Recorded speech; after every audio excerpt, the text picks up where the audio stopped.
ओम शांति। आज की मुरली में गीत बजा है, आखिर वह दिन आया आज।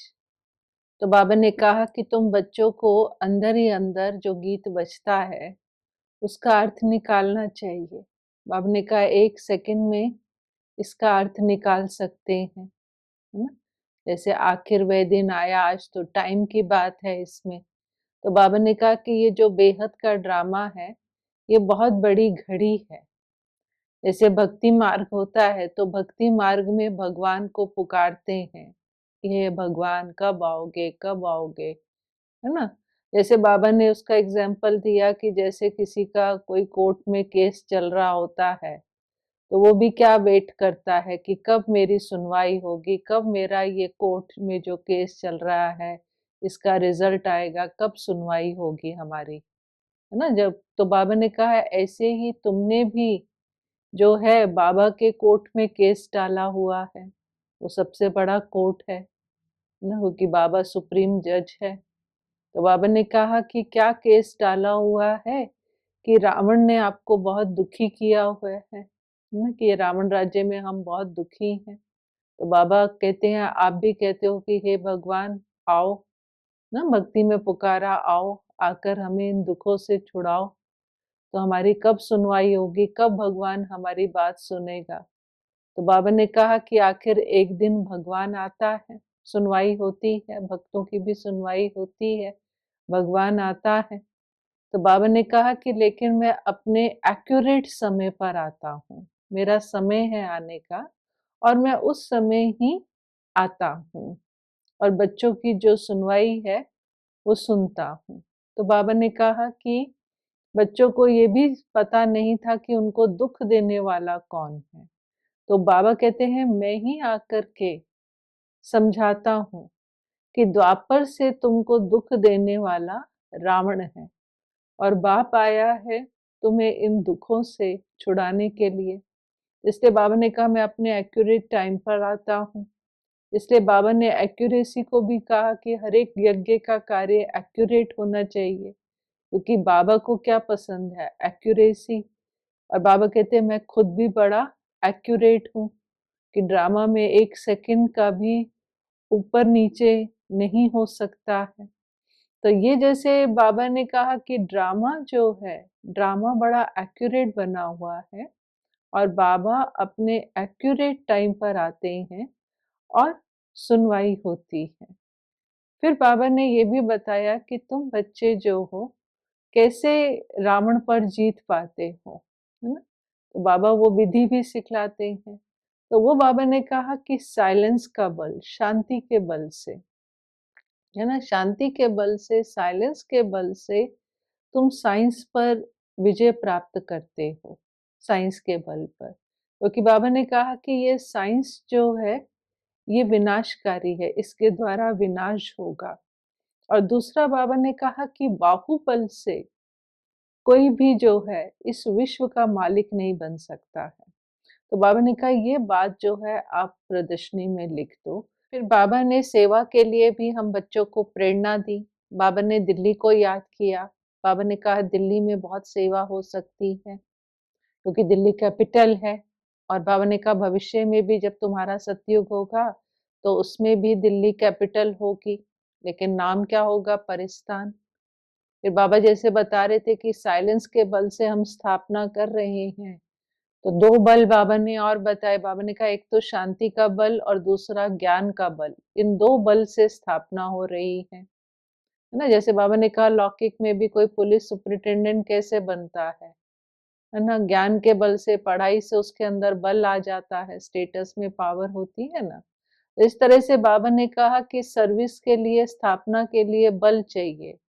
और फिर बाबा ने ये भी बताया कि हमें सर्विस कैसे करनी है। बाबा ने कहा बहुत मीठा बोलना है ना, बहुत मीठे मधुर शब्दों से बोलना है ताकि सामने वाला खुश हो जाए ना। ऐसी बाबा ने कहा आपकी वाणी होनी चाहिए ना। उनको बहुत प्यार से समझाना है कि क्या समझाना है कि ईश्वर कहते हैं कि मन मना भव मुझे याद करो। तो जब तुम मुझे याद करोगे तो तुम्हारे सब विकर्म विनाश हो जाएंगे। तो बाबा ने कहा इस तरह से बड़ा मीठे और प्यारे शब्दों से समझाना है ताकि सुनने वाले खुश हो जाएं। कि उन्हें बताओ कि परमात्मा इस समय आया हुआ है और ये कह रहे हैं कि मेरे को याद करने से तुम्हारे जन्म जन्मांतर के पाप दग्ध हो जाएंगे, तुम्हारे विकर्म विनाश हो जाएंगे। बाबा ने कहा उनको ये भी बताओ कि इसके अलावा और कोई उपाय नहीं है।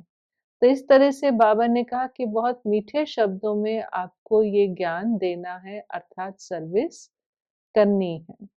फिर बाबा ने कहा यज्ञ की बात करी कि यज्ञ जो है रुद्र ज्ञान यज्ञ कहते हैं, श्री कृष्ण ज्ञान यज्ञ तो कहते नहीं है।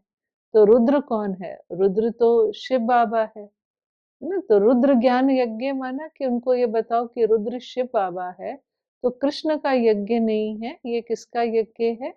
ये रुद्र अर्थात शिव बाबा का यज्ञ है ना, कि जिस यज्ञ के द्वारा जो है नई दुनिया की स्थापना हो रही है। फिर बाबा ने और भी सर्विस के पॉइंट्स दिए। बाबा ने कहा कि उनको ये भी बताओ कि जैसे जब अंत समय होता है तो आप क्या कहते हो कि भगवान को याद करो, ईश्वर को याद करो। तो इस समय जो है कि हर एक आत्मा की वानप्रस्थ अवस्था है, इसलिए भगवान आया है, वो कहता है मुझे याद करो, तुम्हारे ऊपर जन्म जन्मांतर के पापों का बोझा है। आत्मा जो है, जो 24 कैरेट की थी अब एकदम 9 कैरेट की बन गई है। आत्मा को पावन कैसे बनाए? तो ऐसे-ऐसे बाबा ने अनेक पॉइंट्स दिए समझाने के लिए। बाबा ने कहा आपके घर में कोई मित्र संबंधी आते हैं, तो बड़ी नम्रता से, प्रेम भाव से उनको समझाओ। है ना? कि क्या समझाओ कि ये महाभारत लड़ाई का समय चल रहा है और इस समय भगवान कहता है मुझे याद करो। फिर बाबा ने कहा कि बड़ी युक्ति से समझाना है और मौका देखना है ना, कि ऐसे नहीं कोई भी आए तो उसको समझा दे। है ना? बाबा ने कहा कि मौका मिले तो तीर निकालो और चलाओ ज्ञान के तीर। है ना? ऐसे ही कोई बात उठे और ज्ञान, जैसे कई बार होता है ना घर में कोई आता है, बातचीत शुरू होती है ना? कई बार दुनिया की बातें शुरू हो जाती हैं कि दुनिया की हालत बहुत खराब हो रही है। तो ऐसे-ऐसे समय पर जब वो इस तरह की चर्चा हो तो उसमें बाबा ने कहा कि आप मौका देखकर, बाबा ने 2 बातें कही, एक तो मौका देखो और बड़ी युक्ति से और नम्रता से और प्रेम भाव से बाबा ने कहा कि आपको ज्ञान सुनाना है। फिर बाबा ने कहा कि जैसे भक्ति मार्ग में वल्लभाचारी होते हैं, वो अपने पाँव छूने नहीं देते हैं। है ना? वो समझते हैं कि हम बहुत पवित्र हैं और मनुष्य अपवित्र हैं, वो हमें छू नहीं सकते। उस हिसाब से बाबा कहते हैं कि जो पतित मनुष्य जो है, पावन देवताओं की पूजा करे ये भी शोभता नहीं है। इसलिए मंदिरों में क्या होता है कि ब्राह्मण लोग ही जाकर देवी देवताओं को संवारते हैं, उनको छूते हैं। बाकी किसी को छूना अलाउ नहीं किया जाता है ना? क्यों? क्योंकि देवी-देवताएँ बहुत पवित्र हैं, तो उसकी मूर्ति को भी छूने नहीं देते हैं। फिर बाबा ने जब ब्राह्मणों की बात हुई, तो बाबा ने कहा ब्राह्मण भी 2 प्रकार के हैं। एक ब्राह्मण है प्रजापिता ब्रह्मा के मुख वंशावली और एक दुनियावी ब्राह्मण जो कुख वंशावली है। तो बाबा ने कहा ये जो मुख वंशावली ब्राह्मण है ना? जो हम बच्चे हैं ये ऊँचते ऊँच हैं। और यही जो है भविष्य में जाकर क्या बनेंगे? यही देवी-देवता बनते हैं, है ना? जो मुख वंशावली प्रजापिता ब्रह्मा के बच्चे हैं, ब्रह्मा कुमार कुमारियाँ हैं, वही भविष्य में जाकर बाबा ने कहा देवी-देवता बनते हैं। फिर बाबा ने सेवा के लिए और भी पॉइंट्स दिए, क्योंकि आज विशेष मुरली में बाबा सर्विस के पॉइंट्स दे रहे थे। तो बाबा ने कहा जिन बच्चों को सर्विस का शौक होता है, वह भागते हैं। कि जहाँ प्रदर्शनी होती है, जैसे पहले तो प्रदर्शनियाँ बहुत लगती थी ना, तो जहाँ प्रदर्शनी होती है वहाँ भागते हैं सर्विस करने के लिए। लेकिन बाबा ने ये भी अंडरलाइन कराया कि एक व्यक्ति मुकर्रर होना चाहिए, जो वो देखे कि जो ज्ञान सुनाते हैं वो ठीक सुनाते हैं, कि ऐसा ना हो कि शौक तो है सर्विस का, लेकिन ज्ञान सुनाना भी तो ठीक से आना चाहिए ना। तो इसलिए बाबा ने कहा कि एक ऐसा मुकर्रर होना चाहिए जो प्रदर्शनी कोई समझा रहा है तो वो चेक करे कि ये ठीक से ज्ञान सुनाता है या नहीं सुनाता है। क्योंकि बाबा ने कहा नहीं तो डिससर्विस हो जाएगी, क्योंकि अगर वो गलत ज्ञान सुना देता है, ठीक से नहीं सुनाता है, सामने वाले के प्रश्नों के उत्तर ठीक से नहीं देता है तो कहेंगे कि ये ब्रह्मा कुमारी इसमें यही ज्ञान दिया जाता है। डिससर्विस हो जाएगी ना, क्योंकि बाबा ने कहा प्रदर्शनी जो है वो विहंग मार्ग की सेवा है ना? क्योंकि अपने आप ही लोग वहाँ आते रहते हैं, तो बाबा ने कहा उससे बहुत प्रजा बनती है। लेकिन बाबा ने कहा ये चेक ज़रूर करना कि वहाँ पर जो समझाने वाला है, वो अच्छी रीति समझाए। फिर बाबा ने और भी पॉइंट्स दिए, तो बाबा ने कहा कि तुमको महात्माओं को भी बुलाना चाहिए, है ना?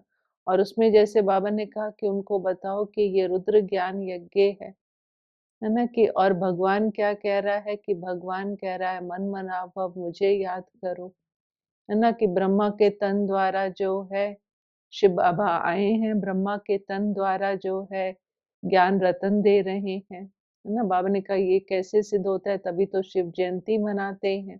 तो ऐसे-ऐसे पॉइंट्स बाबा ने कहा कि तुम बताओ कि शिव जयंती क्यों मनाते हैं? तो कब भगवान आते हैं? कैसे आकर सतयुग की स्थापना करते हैं? फिर बाबा ने कहा उनको ये भी क्लियर करो, है ना? प्रदर्शनी के लिए पॉइंट्स दे रहे बाबा कि 5000 वर्ष का चक्र है, लाखों वर्ष का नहीं है। फिर स्वास्तिका पे बताओ कि स्वास्तिका के इक्वल 4 पार्ट होते हैं, तो 4 युग बराबर हैं 1250 1250।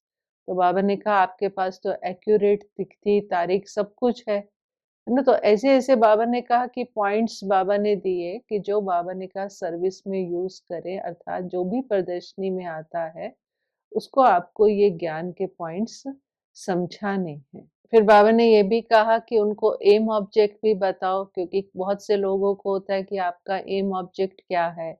इस पढ़ाई का एम ऑब्जेक्ट क्या है? या संस्था का एम ऑब्जेक्ट क्या है? तो बाबा ने कहा वो भी आप समझाओ कि कैसे भारत सिरताज था, सोने की चिड़िया था, है ना?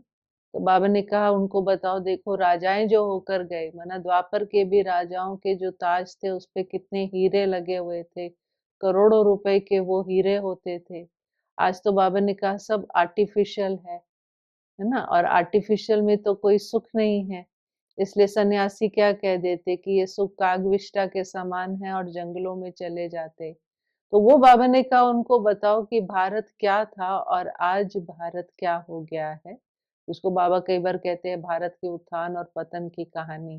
तो ये भी बाबा ने पॉइंट दिया कि ये भी आपको समझाना। फिर बाबा ने ये भी बताया कि आपके पास सैकड़ों लोग आते हैं, लेकिन हर कोई का जो है निश्चय नहीं बैठता है, अर्थात हर एक को ये ज्ञान समझ में नहीं आता है।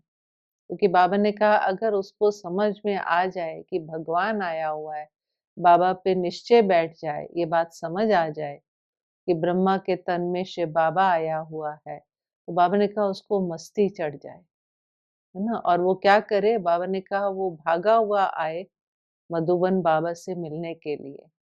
लेकिन बाबा ने कहा ब्राह्मणी से छुट्टी लेकर आना है, ऐसे नहीं बाप से मिलने आना है। इसलिए बाबा ने कहा कि उसको इतना नशा चढ़ जाएगा, वो निशानी बताई कि उसकी खुशी होगी उसको और बाबा ने कहा उसके स्वतः ही मित्र संबंधियों से बुद्धि हट जाएगी, है ना? मेहनत नहीं लगेगी, है ना? तो वो बाबा ने कहा कि ये बाबा ने जैसे क्लियर किया कि जिसको निश्चय बैठेगा तो उसकी निशानियाँ क्या दिखेंगी। फिर बाबा ने कहा कि आपको घर गृहस्थ में भी रहना है और गृहस्थ में रहते हुए पावन बनना है कमल फूल समान। फिर बाबा ने एक राय भी दी कि पुरुषार्थ की राय देते हैं ना बाबा मुरली में, तो बाबा ने क्या राय दी कि बाबा ने कहा जैसे ऑफिस से छुट्टी लेते हैं, ऐसे कुछ दिनों के लिए कारोबार से छुट्टी लेकर, है ना? बाबा ने कहा व्रत रखो कि आज सारा दिन हम बाप की याद में रहेंगे, है ना? बाबा ने कहा उससे क्या फ़ायदा होगा? आपके विकर्म बहुत विनाश होंगे। है ना? कि बाबा ने कहा जैसे और बातों के लिए छुट्टी लेते हैं, बाबा ने कहा ऐसे बगीचे में बैठ जाओ कि आज सारा दिन हम कोई कारोबार नहीं करेंगे, बाबा की याद में रहेंगे, बाबा के साथ ही खाना खाएँगे, है ना? सारा दिन हमें बाबा की याद में रहना है।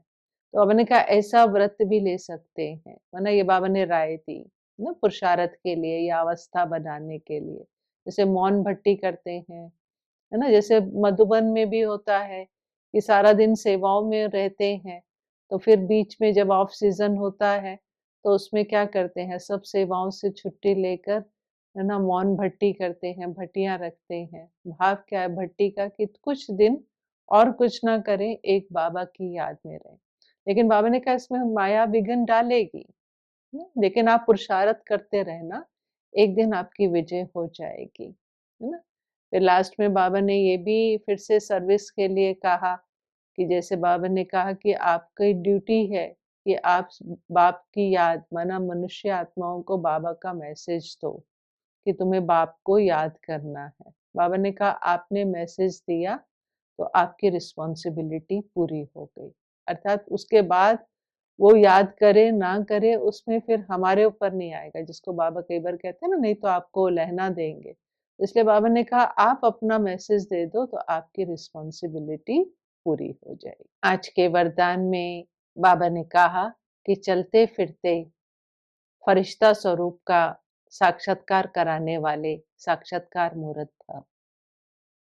बाबा ने कहा कि आदि में ब्रह्मा बाबा गुम हो जाता था और श्री कृष्ण का साक्षात्कार होता था, है ना? और जिसने ही सब कुछ छुड़ा दिया, है ना? सब दादियाँ सब कुछ छोड़कर भागी-भागी आईं। कैसे? क्योंकि साक्षात्कार होता था। तो बाबा ने कहा अभी भी ये साक्षात्कार की सेवा होनी चाहिए, है ना? तो उसके लिए बाबा ने कहा कि जब आपसे फरिश्ते स्वरूप का साक्षात्कार होगा, तो आपे ही सब जो हैं बनने बिना रह नहीं सकेंगे। उनके अंदर भी यही प्रेरणा आएगी कि हम भी ऐसे फरिश्ता बने, है ना? तो इसलिए बाबा ने कहा कि भाषण करने वाले तो बहुत हैं, लेकिन अभी आप क्या करो भासना कराने का अनुभव कराओ, भासना कराने वाले बनो, वो अनुभव कराओ।